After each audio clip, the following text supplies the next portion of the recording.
വട്ടക്കുഴി അച്ഛൻ്റെ honey drops ബുക്കിലെ 33-ാം അധ്യായം. Mutual dependence. The tree grew tall, touching the sky. When the wind blew hard, the branches cried out to the roots, "Go deeper." The roots searched for depth, went deeper and deeper, and the tree grew stronger. The roots collect water and nourishment, but it is the leaves on the branches that receive and provide the sunlight and the breath of life the tree needs so badly. One day, it was not just the wind, but a violent storm struck the tree. The tree swayed wildly that even the roots were shaken so fiercely. The roots cried out to the branches, "Oh branches, break off and allow yourself to fall and die." One by one, the branches broke off. They fell down and died. Is it all merely pertaining to a tree? Or does it speak about human beings as well?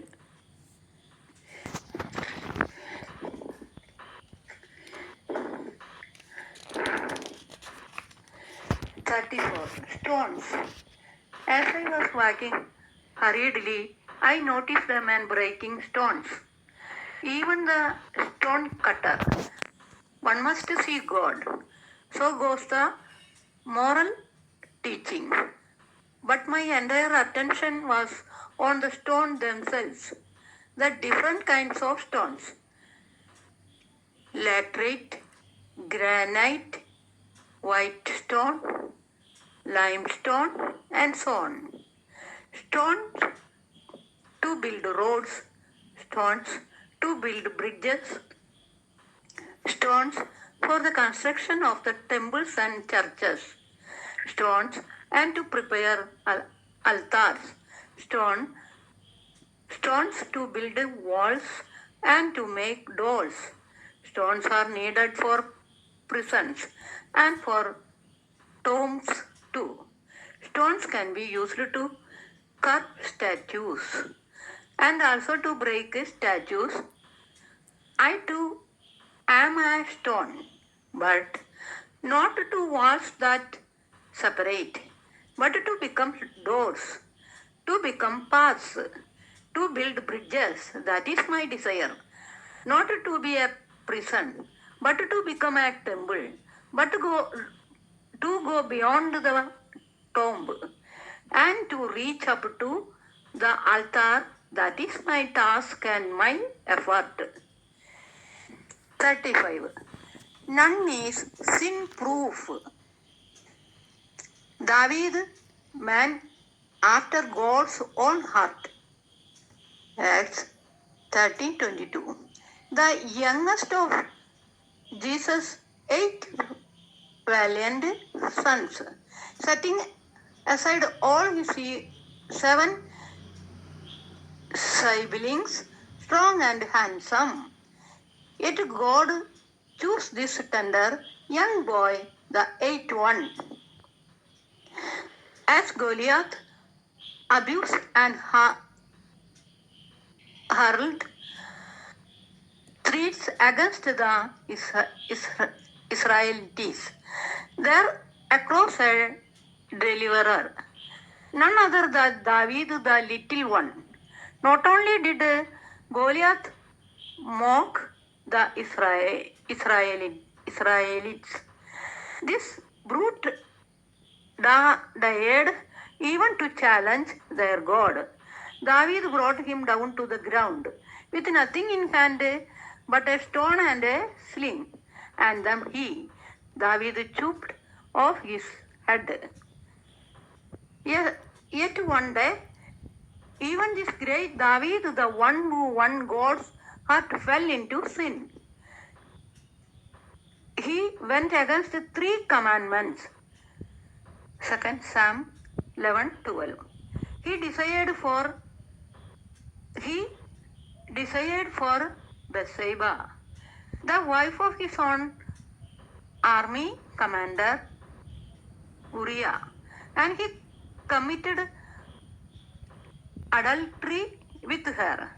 Further, David made arrangement to kill Uriah, and what a nasty fall it was.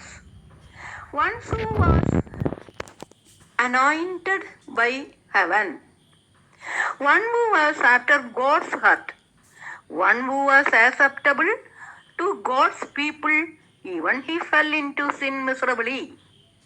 In this world, there exists air-proof, waterproof, sound-proof, etc. However, none is sin-proof.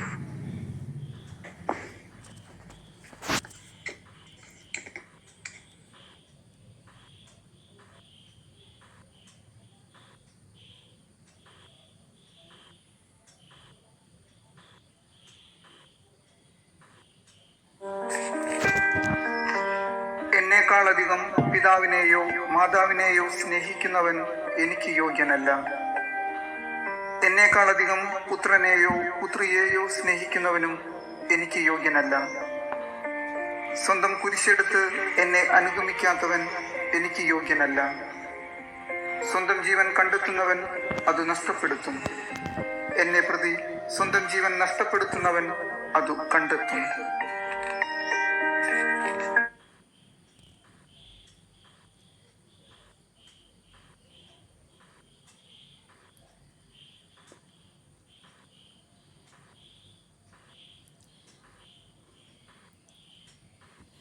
നല്ലൊരു ചിന്ത.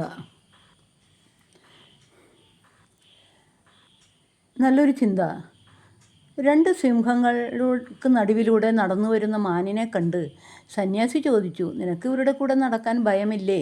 മാൻ പറഞ്ഞു, കുറച്ച് വർഷം മുൻപ് ഒരു പെൺസിംഹം മരണപ്പെട്ടു.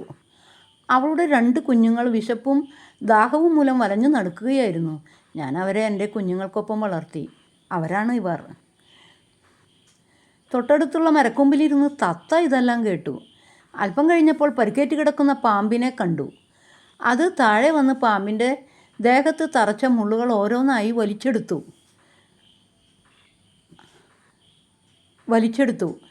അല്പം കഴിഞ്ഞപ്പോൾ പാമ്പ് തത്തയെ ആഞ്ഞു കൊത്തി.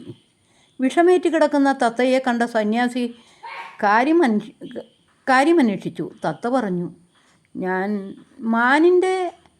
ഞാൻ മാനിൻ്റെ കഥ കേട്ട് പാമ്പിനെ സഹായിച്ചതാണ്. സന്യാസി പറഞ്ഞു, മാൻ സഹായിച്ചത് സിംഹകുഞ്ഞുങ്ങളെയാണ്. വിഷമുള്ളവരെ സഹായിച്ചാൽ ഇതായിരിക്കും ഫലം. അപകടത്തിൽപ്പെടുന്നവരെല്ലാം രക്ഷാപ്രവർത്തനത്തിന് അർഹരല്ല. എല്ലാ മുന്നറിയിപ്പുകളും അവഗണിച്ച് അപകടം സ്വയം വരുത്തിവെക്കുന്നവരുണ്ടാകും. മറ്റുള്ളവരെ ആക്രമിക്കാൻ നോക്കി ദുരന്തത്തിൽപ്പെട്ടവരും ഉണ്ടാകും. രക്ഷപ്പെടുത്തുന്നവരോട് നന്ദിയില്ലാത്തവരും കാണും. അവരെ വകവരുത്തുന്നവരും ഉണ്ടാകും. ആരുടെയും യോഗ്യതാപത്രം നോക്കി രക്ഷാകർമ്മത്തിൽ ഏർപ്പെടാനാകില്ല. എന്നാൽ സത്യം പക്ഷെ കൂടുതൽ അത്യാഹിതങ്ങൾക്കുള്ള സാധ്യതയുണ്ടെങ്കിൽ ആ സഹായം ആശ്വാസമല്ല. എല്ലാവർക്കും അവരുടേതായ അടിസ്ഥാന സ്വഭാവമുണ്ട്. പാമ്പിനുള്ളിൽ വിഷമുണ്ടാകും. കഴുകൻ ശവമേ തേടൂ. തേള് കുത്തും. അതിന് അവയെ കുറ്റപ്പെടുത്തുന്നതിൽ അർത്ഥമില്ല. പ്രകൃതം മനസ്സിലാക്കി പെരുമാറുന്നതാണ് ബുദ്ധിപരം. പലരുടെയും കാതലായ ദുഃഖങ്ങളിലൊന്ന് കൂട്ടുനിന്നവരാണ് കരുതി കൊടുത്തത് എന്നതാണ്. അതെപ്പോഴും അങ്ങനെയാണ്. അണയാതെ കാത്ത നാളത്തിൽ നിന്നേ കൈപ്പൊള്ളൂ. രക്ഷകർ നടത്തേണ്ട ചില ചിന്തനങ്ങളുണ്ട്. സഹായം ആവശ്യമുള്ളവരുടെ മുന്നിലാണോ സഹായഹസ്തം നീട്ടുന്നത്? ഇതിന് മുതിർന്നാൽ തിരിച്ചു പിടിക്കാനാകാത്ത വിധമുള്ള നഷ്ടമുണ്ടാകുമോ? സ്വന്തം ജീവൻ പോലും നഷ്ടപ്പെടുന്ന ബുദ്ധിശൂന്യ കർമ്മമാകുമോ ഇത്? അകപ്പെട്ടവരാൽ ആക്രമിക്കപ്പെടുമോ?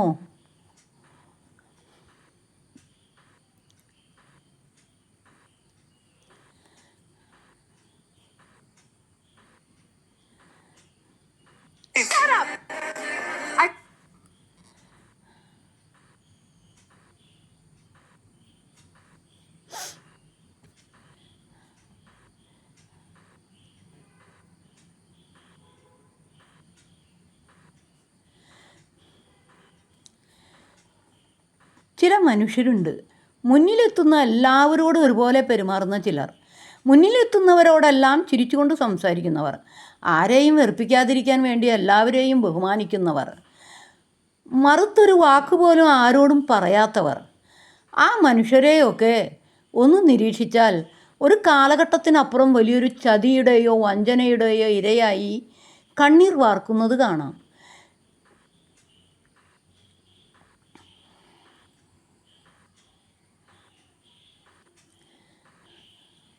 നന്മയോടും തിന്മയോടും ഒരുപോലെ പ്രതികരിക്കരുത്. ഒരു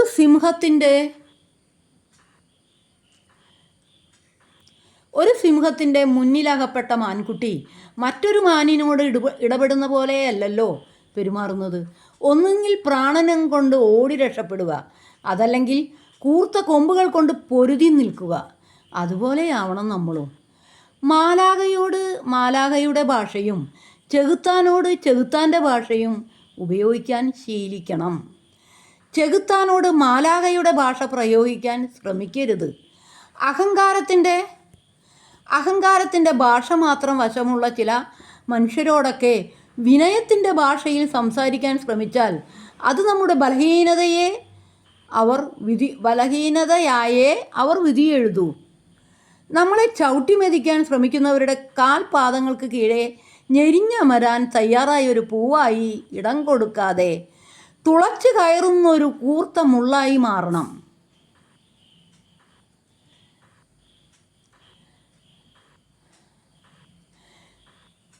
കടിക്കില്ലെന്ന് ഉറപ്പുള്ള ഒരു നായയെ കണ്ടാൽ കുട്ടികൾ പോലും ചിലപ്പോൾ കല്ലെറിഞ്ഞ് രസിച്ചെന്ന് വരും. നിഷ്കളങ്കരായ മനുഷ്യരെ തെരഞ്ഞുപിടിച്ച് ചൂഷണം ചെയ്യുന്നവരാണ് ചുറ്റിനുമുള്ളവരിൽ പലരും. നമ്മുടെ ഉള്ളിലെ നന്മകളെ അനർഹരായ മനുഷ്യർ ചൂഷണം ചെയ്യാതിരിക്കാൻ പ്രതിരോധത്തിൻ്റെ മേലങ്കികൾ എപ്പോഴും ആവശ്യമാണ്. നമ്മുടെ ജീവിതത്തിൻ്റെ കാവൽക്കാരനാകേണ്ടത് മറ്റാരുമല്ല, നമ്മൾ തന്നെയാണ്. കടപ്പാട് ജയേഷ് മൈനാഗപ്പള്ളി. ചെകുത്താനോട് മാലാഖയുടെ ഭാഷയല്ല വേണ്ടത്. ചെകുത്താനോട് മാലാഖയുടെ ഭാഷയല്ല വേണ്ടത്.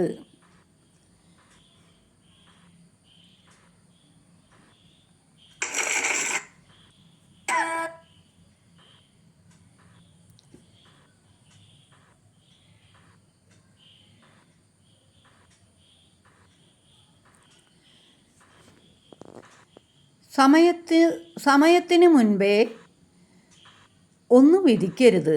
1 കൊറിന്തോസ് 4:5. മനുഷ്യൻ പുറമേ കാണുന്നത് ആണ് വിധിക്കുന്നത്, എന്നാൽ ഹൃദയം അറിയുന്നത് ദൈവമാണ്. അതിനാൽ മറ്റുള്ളവരെ വിധിക്കാതെ സ്നേഹത്തിലും വിനയത്തിലും ജീവിക്കാം.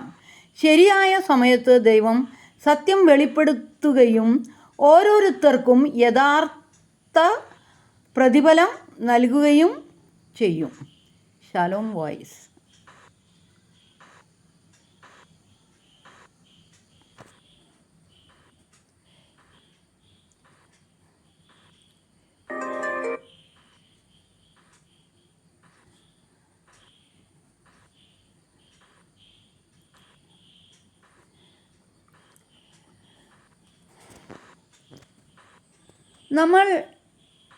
Happy Sunday. നമ്മൾ ഒരുപാട് ഓടിയാലും തിരക്ക് പിടിച്ച് അധ്വാനിച്ചാലും ദൈവം നമ്മോടൊത്ത് പ്രവർത്തിക്കുന്നില്ലെങ്കിൽ എല്ലാം വ്യർത്ഥമാകും.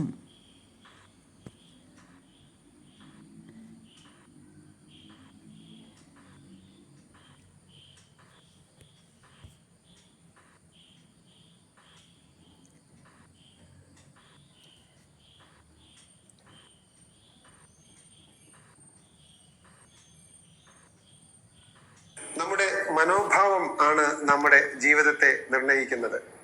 മനോഭാവം മാറ്റിക്കഴിഞ്ഞാൽ നമുക്ക് ആർക്കും നമ്മുടെ ജീവിതത്തെയും മാറ്റാൻ കഴിയും. വില്യം ജെയ്സ് പറയുന്നു, 21-ാം നൂറ്റാണ്ടിലെ ഏറ്റവും വലിയ കണ്ടുപിടുത്തം എന്ന് പറയുന്നത് ഒരു മനുഷ്യന് തന്റെ മനോഭാവം മാറ്റുന്നതിലൂടെ തന്റെ ജീവിതത്തെ തന്നെ മാറ്റാൻ കഴിയുമെന്നതാണ്. അതിനെ സാധൂകരിക്കുന്ന ഒരു കഥ പറയട്ടെ. ഒരിക്കൽ ഒരു ആട്ടിടയൻ പതിവ് പോലെ തന്റെ ആടുകളെയുമായി മേയ്ക്കാൻ പോയി. അപ്പോൾ വഴിയിൽ വെച്ച് ഒരു കൂട്ടുകാരൻ അവനോട് ചോദിച്ചു, അല്ലയോ സുഹൃത്തെ, ഇന്നത്തെ കാലാവസ്ഥ എങ്ങനെയായിരിക്കും? ആട്ടിടയൻ സുസ്മേരവദനായി പറഞ്ഞു, അത് നല്ല കാലാവസ്ഥയായിരിക്കും.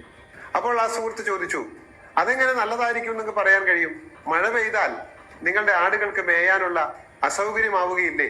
അവയ്ക്ക് മേയാനുള്ള തീറ്റ കിട്ടുമോ? അപ്പൊ അത് നിങ്ങളെ ബുദ്ധിമുട്ടാക്കുകയില്ലേ? ആ ആട്ടിടയൻ ചിരിച്ചുകൊണ്ട് പറഞ്ഞു, ദൈവത്തിന് ഇഷ്ടമുള്ള കാലാവസ്ഥ ആയിരിക്കുമല്ലോ ഇന്നത്തെ കാലാവസ്ഥ. അത് എന്തു തന്നെ ആയിരുന്നാലും എനിക്കും ഇഷ്ടമാണ്.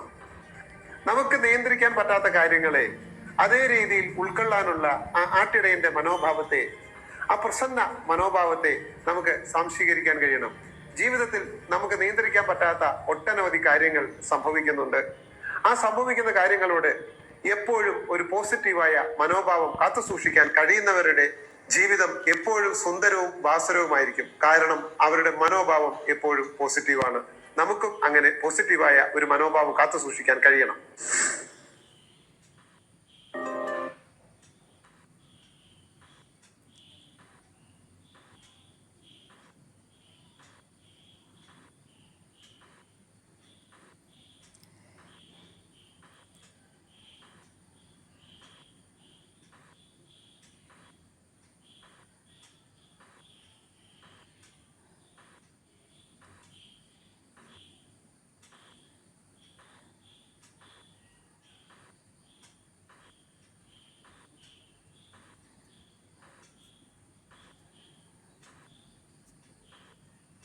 നാല്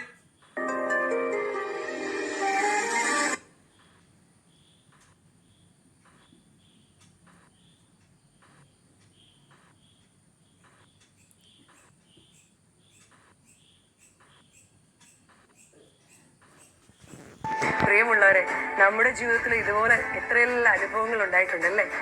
എത്ര ചെയ്തു കൊടുത്താലും തൃപ്തിയില്ലാത്ത കുറെ പേരുടെ നടുവിൽ സങ്കടപ്പെട്ടിരിക്കുന്ന നമ്മളിൽ കുറെ പേരും. എന്നാൽ ഈ കഥയിൽ നിന്ന് നാം ഉൾക്കൊള്ളേണ്ട ഒന്നാമത്തെ കാര്യം, ഓരോ പ്രശ്നങ്ങളിൽ നിന്നും, ഓരോ അനുഭവങ്ങളിൽ നിന്നും ഓരോ പാഠങ്ങൾ നമ്മൾ ഓരോരുത്തരും സ്വയം പഠിക്കണം. 2, മറ്റുള്ളവരുടെ സർട്ടിഫിക്കറ്റ് കിട്ടാൻ വേണ്ടി ആകരുത് നമ്മൾ ജോലി ചെയ്യുന്നത്. മറിച്ച് നിരന്തരം നേരോടെ ജോലി ചെയ്തുകൊണ്ടേയിരിക്കുക. കർമ്മഫലം തിരികെ വരും നിശ്ചയം.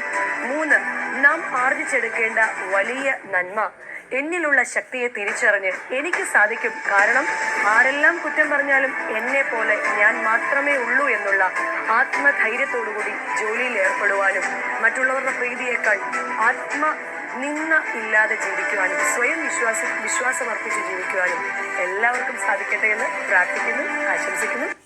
പ്രിയമുള്ളവരെ, നമ്മുടെ ജീവിതം നമ്മൾ ഓരോരുത്തരും സ്വയം നമ്മുടെ ജീവിതത്തിൽ ഇതുപോലെ എത്രയെല്ലാം അനുഭവങ്ങൾ ഉണ്ടായിട്ടുണ്ടല്ലേ? എത്ര ചെയ്തു കൊടുത്താലും തൃപ്തിയില്ലാത്ത കുറെ പേരുടെ നടുവിൽ സങ്കടപ്പെട്ടിരിക്കുന്ന നമ്മളിൽ കുറെ പേരും. എന്നാൽ ഈ കഥയിൽ നിന്ന് നാം ഉൾക്കൊള്ളേണ്ട ഒന്നാമത്തെ കാര്യം,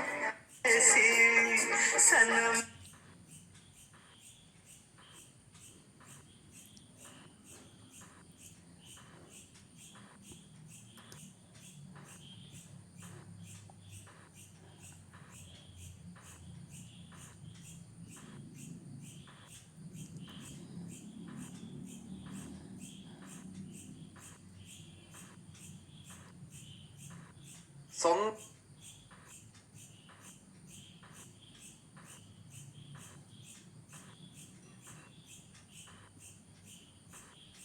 ഇടവകയിൽ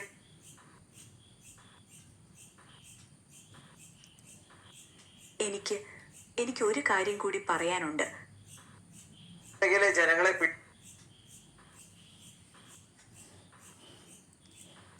എല്ലാവർക്കും നല്ലൊരു ദിവസം ആശംസിച്ചുകൊണ്ട് പ്രാർത്ഥനയോടെ